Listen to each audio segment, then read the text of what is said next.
How we doing? Good. So just now having some time to have kind of looked over the game and everything over the evening and all that, what's your, any new takeaways for you in terms of the performance? Yeah, we talked about the effort and passion thing all week, and I really felt like it just jumps out on film. It felt it on the sideline, but when you're a coach and you watch the game tape, you kind of feel it jumping off the film, right? There's no sound, there's no audio. You just kind of, and the players, it was certainly a great atmosphere on the sideline. But that, after watching the game again, that's the one thing that stood out. We did some things well in all three phases. There's certainly some things that we got to get better at in every game. But you look at the turnover, no turnovers yesterday was a big deal. That was a huge deal. 25 pass attempts, no sacks, big deal, right? I think offensively, when you look at it, there was a big difference between the first half and the second half. So that's got to be something we continue to preach, is just finishing the game. There's a couple opportunities we had at the end of the game with the ball to kind of get the game, control the game. We didn't do that. Defensively, I thought we started fast. We forced 2 fumbles that we didn't get. Obviously, we had the huge interception, which I thought might have been the biggest play of the game. And, but we gave up too many explosive plays. So, you look at the good and the bad of everything. And special teams, same thing. We did some really good things there, too. I thought Matt Hayball eliminated their return game and on the punts, really executed our game plan. So, you go back and you look at it. Certainly happy as heck with the result, but there's certainly some things we can take away to work on. Yeah. Rizzi, you probably asked this yesterday, probably, but what was the sense of relief? Because some games is a long time. In terms of what? In terms of 7-game losing streak. You talking about just the overall stretch of the yeah. John, I probably got lost in the week last week, because it was kind of like it was a little bit of a fresh start in a new season almost, and so. I don't think there was a whole lot of people talking about the losing streak last week more than all the changes. So I think that was a good thing. So when we talked about pressing that refresh button or restart button, whatever you want to call it. So I kind of think that everybody in the building's approach last week was, hey man, just 1-0. And so that part, but yeah, overall for the whole organization, the city, getting off the streak is a good thing. So for sure, no doubt. You mentioned sort of things slowing down a little bit on the offensive side in the second half. I think it was 5 3-and-outs over the last 6 possessions. What do you attribute that to, and what can you work on to kind of keep that momentum going? Yeah, listen, I think a couple things. I don't think we punted in the first half, right? I think all 5 of our punts were in the second half. So, I think a couple things. Number one, we didn't execute as well. Number two, they made some plays. We didn't get, our third down conversions. That's what we really got to improve on. We got ourselves, and then there's a couple, we had some negative plays in those last couple of drives I mentioned. We had negative plays, penalties. We got the intentional grounding, which put us in third in a million. And so, that's where we got to really get cleaned up. I thought our efficiency, even that first drive of the game, I think I mentioned yesterday, even the first drive of the game, even though we didn't convert that 4th down, you still felt momentum and tempo and all those things. I think overall, if I'm not mistaken, I think we had 2 holding calls and offsides and the intentional grounding, so 4 offensive penalties. And so that's got to get better still. We still had 8 total team penalties, 4 on each side. So that's something that's still, there's room for growth there. And so it wasn't really one thing. You got to credit them a little bit. They changed a little bit of what they were doing, took some things away. We weren't running the ball as well. But, even that last drive, there's I talk about the 111th. We're 1 guy away from that second down run to Taysom being a gash game over. I don't know if you go back and watch the film there, where literally their backside linebacker was able to get over the top and make the play. We get him blocked, and that thing's out in the secondary. And same thing. We got just the execution at the end of the game. It wasn't like we had poor execution all day. We didn't. I don't want to put the wrong narrative out there. But it's just the inconsistency. But big difference between first half, second half. So when you punt 5 times in one half, that's not good. So you feel like was diagnosable and therefore, forget the phrase, but treatable, right? Yeah, in terms of fixing yeah. it. Nothing that it's earth shattering. So, but certainly, most of it's on us. Having been around, you got a lot of congratulatory messages. Anything of note you're willing to share? Yeah, I'll tell you, I think I told Doug and a couple people upstairs, I got a lot. My favorite one so far is from Archie Manning. Archie reached out, and so a little side story to that. My son, Christian, who's at the University of Texas, him and Arch are good friends. So when I glanced at my phone, I thought it was Arch, and then I realized, I said, oh no, this is the big dog. This is Archie. So, and so we had a nice correspondence. So I really, really appreciated that. That was pretty cool. Listen, he's the one that started it all, right? So I got a chance to meet him a little bit during some high school football games and things like that, where his grandsons and my sons played against each other. So that was pretty cool. So I've talked to Archie before here at practice and everything, but that was a pretty nice, pretty neat text to get. So that was the one that stuck out the most. Having been around other interims, there's that jolt of energy that teams can get after immediately. What did you learn kind of from sustaining it and trying to apply it going forward? Yeah, well, quite frankly, I think it's going to be our biggest challenge. I just told the coaching staff the same thing. I said the same thing in the locker room after the game. It's a little bit easy to get on board right away and then see if things go well and then kind of pick and choose. Our biggest challenge this week, I think, is can we sustain the same level energy we had in practice last week. Our preparation week last week is the reason we won the game. That's it. I really believe that, and because that made the execution part the way it was, because we prepared, we had great meetings, we had great practices, we had great walkthroughs, and that translated to the field. And so, can we bring the same energy? Can we bring the same execution? Can we? I feel like we have a really good formula right now in place, and now it's going to be, can we sustain the same thing week after week? You mentioned yesterday that Alvin's game ball was an all-time game ball, and when talking to Cam Jordan in the locker room, he said when you made him a captain, it was the biggest moment. Like it was always meant to happen. Did you notice how well received and maybe that even giving the team a jolt when you named him as a captain last week? I did. Made that announcement. I spoke to Alvin Friday. I told him I didn't want him to say anything, so we made that announcement Saturday in the team meeting, and he got a loud ovation. I can tell you that. So.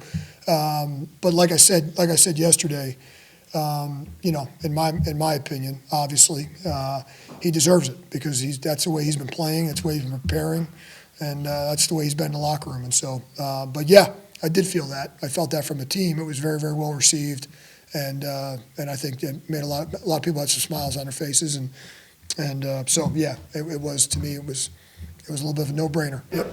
With Cam, he played 42 snaps yesterday after just playing 10 the week before. Was there kind of a conscious decision to get him more involved, and is that something you'd like to see going forward? Yes, there was a conscious decision to get him more involved. I think that, listen, every game plan is going to play out a little bit different. With the D-line rotation, depends on kind of who you're playing, their personnel. I think yesterday's game was very conducive to Cam. I think he executed very well. Quite frankly, I think probably Cam, if you talk to the defensive coaches, and from what I saw from watching the film, Cam probably had his best performance this year. And it's not only he made a couple of splash plays, just the whole 40 plays that he played were good. But yeah, listen, that may fluctuate week to week. Probably want to definitely get him more than 10 like he had the week before, and somewhere 40 might be his max there. But so he kind of maxed him out yesterday. But no, listen, all good. I thought he played very well, and he made a couple of big plays in the game. So. Why was it a conscious effort? And something symbolic too about him being one of the leaders of this team and not being used enough, or like what did you see? I wouldn't say it was symbolic. I would say it was more. We needed, from a game plan specific standpoint. With the way we used him both inside and outside. In the different packages. I just think obviously Atlanta runs the ball very well. They ran the ball well yesterday. We didn't do a great job against the run. They had a couple obviously explosive plays, but I felt like our game plan, and I felt like we could be getting more out of Cam. Even in a regular game, we want to see him get more than 10. So maybe we'll meet somewhere in the middle in some weeks, but definitely there was a conscious effort to get him on the field more for sure. What happened with Pete Werner? Is he going to be okay? Yeah, he's dealing with a little bit of a hand deal. They're doing some tests on that, see what's going on. So we'll kind of see what the results are, but that's why he came out of the game. You almost went 2 for 2 on challenges. They bailed you out on the one. Had you ever gone 2 for 2 when you held the red flag before? Yeah, I would have been 2 for 2. They let me. I dropped it. Well, when imagine a game, if they're hurrying up on the line, sometimes a replay assist guy doesn't see it already, and so I dropped it. I didn't want them to snap the ball. To be honest with you, it really should have been the case on the second one. We shouldn't have had to challenge that replay assist. Should have probably got that, the fact that the ball hit the ground. Yeah, I mean, I thought those are pretty bang, clear cut. But yeah, I had flag in my hand a couple more times. There were some close ones. The one where Shamar ends up rolling out with the ball was a bang close play. So there was a couple others but no, it was good to get the. But in all honesty, I really felt like replay assist could have helped us there. Probably shouldn't have to really challenge either of those. But just the way the tempo was, they knew that probably they were going to lose it, so they wanted to get the ball snapped. So smart by them. How about Turner? His injury, anything of note or significant? Peyton's injury? No, he finished the game. Besides hurting me, he's good. I don't know if you meant. I don't know if you meant the injury he gave to me or the no. Yeah, listen, I'm full go no matter what. So I'll be out there. Oh yeah. Y'all evaluated everything, made a lot of changes, no matter how small, to try and break through. And you just said now it's all about sustaining what you did last week. Is that a tricky transition from looking at as much change as possible to not wanting to lose what you've gained? Yeah. Well, I think all the changes that we made last week were received positively. But like I said to you guys last week, I want the guys walking in here every day thinking, all right, what's next? And it might be the smallest thing. And we got to continue to do that. We got to kind of continue to keep everybody alert. I just don't want to get into that same mentality. But here's the good news. The good news is we made all those changes last week, and we had a positive result. And so I think, the guys will come in here this week and say, hey, listen, this, we had a really good result. This is what we did last week. And, so the buy-in is huge, I think. And so are we going to throw a couple more wrinkles at them this week? Heck yeah. We're going to try to do that every week. Try to keep everybody on their toes and, keep them fresh. But the main changes we made, we're not changing the locker room again. I'm not going to do that to bum the equipment guys. But some of the schedule stuff and practices and maybe threw a couple different things into practice. Keep doing that. Well, do you have enough changes to last for another 8 weeks? And also, Alvin said he wanted the partitions down in the locker room. So hey, you guys are going to walk in here one day. It's going to be, they're going to be different. It's going to be different again. So, yeah, I think I think you can always keep it fresh as a coach. Just little things, and the guys, I think a couple guys might have mentioned to you guys, just even as simple as walking in the team meeting room every day and sitting in a different seat, sitting with a new teammate, see things from a different perspective. You guys come in here and you guys probably sit in the same seats every day too, right? Change it up, change your perspective, There's that old,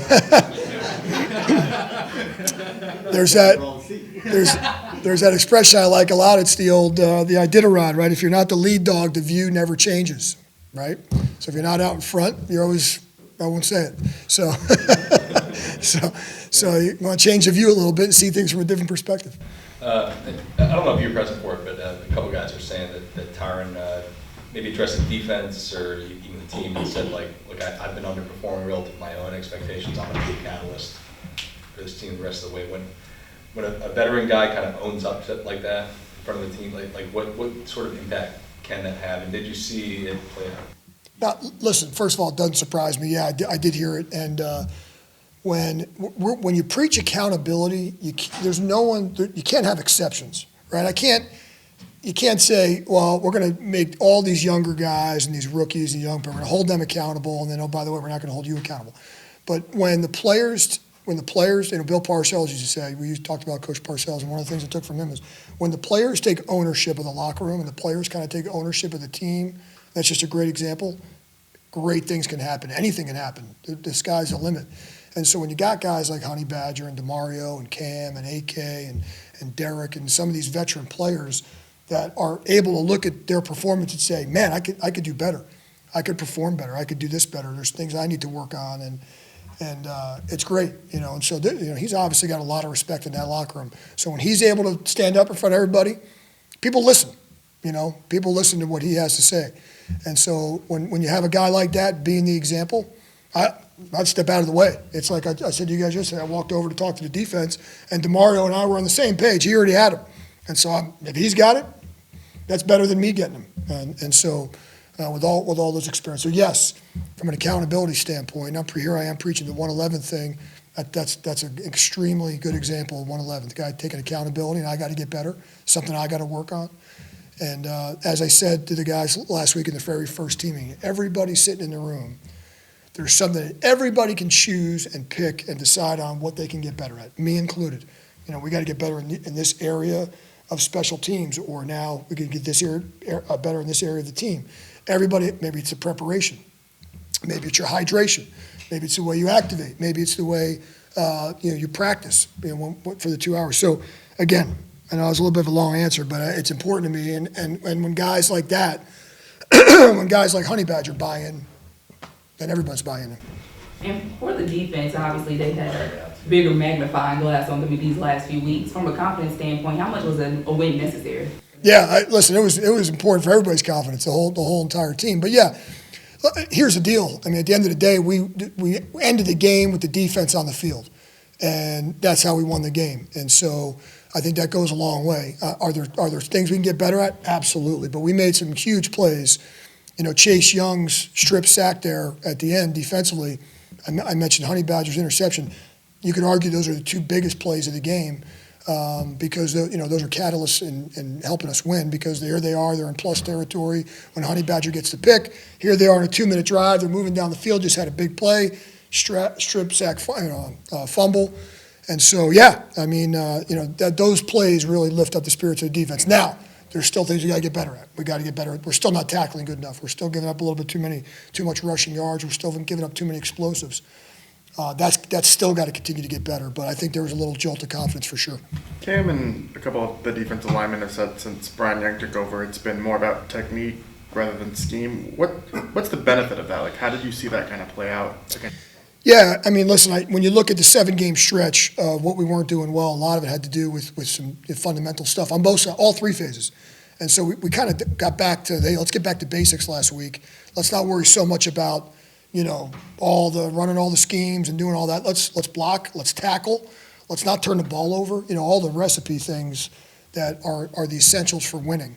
And so I think what BY did last week, BY's been here around a long time, and I think what he did last week is like, all right, here we go. We're refreshing, we're restarting. Let's go back to training camp basics and just gap control and getting off the ball and hand placement and violent shed and all that. And that showed up in the game. And so it wasn't as much about the scheme, because sometimes scheme you can run yourselves out of a play. And so I think he got himself back. He got back onto basics. Does Chase's strip sack count? Like, is that a 1-to-1? Yeah, it's a man-to-man. So if you look at the scheme of that play, we kind of isolated him on the tackle. And I said upstairs, I think that's one of Chase's best pass rushes I've seen this entire season. That's the guy that he was doing. You guys were at the training camp practices. We couldn't get a pass off right in training camp. I mean, he was back there all the time and making those. He was making Tally and Trevor work every day. That's what he looked like, and that's the guy that showed up. That was a huge play.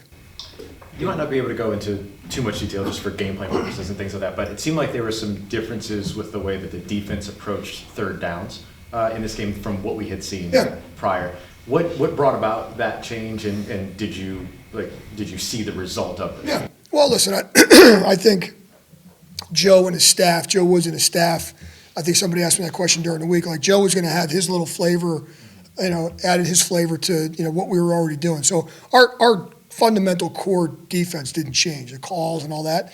But I think that's one of the things that Joe brought, maybe a little different third down package to the, get some new people, some new looks. Here you go. That's one thing, a new coordinator comes in, and then all of a sudden the third down, the pass protections for the offense, they didn't work on that all week. We call those uncarded looks. So their offense, we gave Atlanta some uncarded looks and things that we hadn't, and some of the stuff that Joe had done maybe in the past at other places, that was kind of his little wrinkle to it. So, and there a couple of those ended up being huge. Coach, forgive me if you answered this yesterday, but the timeout before the blocked field goal, was that a scheme that you put in, or was that personnel, or was that just to ice him? It was twofold. One, it was to ice him, and two, it was there's something that a lot of people won't think about, to give those defensive linemen just a 30-second catch my breath to go and now go try to block the field goal. So if you have a timeout at the end of a half like that, number one, it's good to make the kicker think about it a little bit, right? But number two, I thought more importantly, let's reset our guys. Let's make sure everybody's on the same page with the call. and let's get our D lineman a little bit of, hey, let's go, and it worked out for us. Ridgeway had a great rush there, and really earlier in the game, I was just talking to Ridgeway in the locker room. He had another rush earlier. He just missed blocking the second one earlier in the game, and he actually had a better rush on that one than he did. He said he heard the ball go whiz by his head. It was that close to him. So if you look at the film, but yeah, the thought process on the timeout was just that, ice and get our guys fresh for that last little get off there, and because field goals get out of there so quick. It's just that initial get off so important. So having fresh bodies is a big deal. Darren, I know you mentioned you challenged them in practice this week, but with MVS and just considering the state of the All receiver room right now with the guys being hurt, how important is it to have a guy with the skins in the wall you can kind of turn to in this situation, and like what can he be for y'all? Yeah. Well, listen, I mean, you look at his body of work and his career, and that's what he is. He's been a big play guy, and obviously it's no secret that we don't have Sheed and don't have Olave, and so that speed element, having him out there for a guy that's done it before, it's one thing to have a speed element for a guy that's never doesn't really have a whole lot of a big body of work. Another guy that's been through been some really good teams and things like that, and had some production. So. Yeah, listen, him and I had a bunch of conversations last week, and told me he really needed to take over and kind of be the leader of that room. And it's just bizarre how it's kind of worked out. The guy that wasn't even with us, but that's what he did. He showed up, made a couple of huge plays. So yeah, those younger guys can follow a guy that's been there, done that. There's always going to be that little bit of seniority. That's pretty cool. With Olave, since we haven't asked, do you expect the season to be over now that he's on IR? Listen, we're going to take this 4-week window. I spoke with him on Friday, Saturday, and I believe he's actually meeting with a specialist. If I'm not mistaken, it's tomorrow. And so we're going to kind of see what that, what ends up being the results from there. And we're not saying he's done for the year yet. We want to see where he's at. He's obviously done for this 4-week cycle for the IR, and then we'll kind of regroup and kind of gather all the information, see what they're saying. Yeah. Last week you told us that you talked to Dan Campbell and other coaches around the league. Obviously he had a pretty big win last night, but have you heard from any of these other coaches that you did speak with last week? Listen, I got a bunch of congratulatory texts from coaches from all the way through the league. Bunch of guys, bunch of head coaches reached out. Yeah, it's been pretty cool. So a lot of guys throughout the league, a lot of head coaches, a lot of former coaches. Yeah, I've heard from a bunch of people. So that's been pretty neat, quite frankly, because obviously never know when you're going to get into this position, and guys that have been there, can offer some great advice to you. And the support I've gotten from throughout the league, all these guys are supposed to be rivals, right? But at the end of the day, the coaching, kind of that coaching fraternity is a pretty close-knit group. We all want to kick each other's butt for the 3 hours on Sundays. But at the same time, we all got each other's back. That's been pretty evident this week, and kind of the words of support and the encouragement and all that from coaches all the way through the league has been awesome. How many tweaked messages? some responsibilities on the coaching staff for special teams and defense. Did you get the continuity, the communication, the difficult transition in just a week that you were hoping for? Yeah, listen, I'll start with the special teams. I thought that was awesome yesterday with the game management. I think I might have mentioned that after the game with Phil Galliano and Moof. Awesome, exactly how I wanted it to go. That was really, really good from a special teams and game management standpoint. And then defensively, listen, I was concerned about that going in. We changed some things. So now little things that people might not think about, the rotations and the substitutions and things like that with different coaches on the field. But listen, I thought that all went, that went pretty smoothly. That was one of the things I was happy about. We had not done a great job with substitutions this year, both sides. And I thought really didn't see many blips on the screen there, so pretty smooth transition. How many messages did you have? Oh, I don't even know. Too many. I can't even. I'm not even sure. But to hear from some old high school, college, and all that, friends, family, all that stuff was pretty cool. So anyhow, appreciate you guys. Have a good one.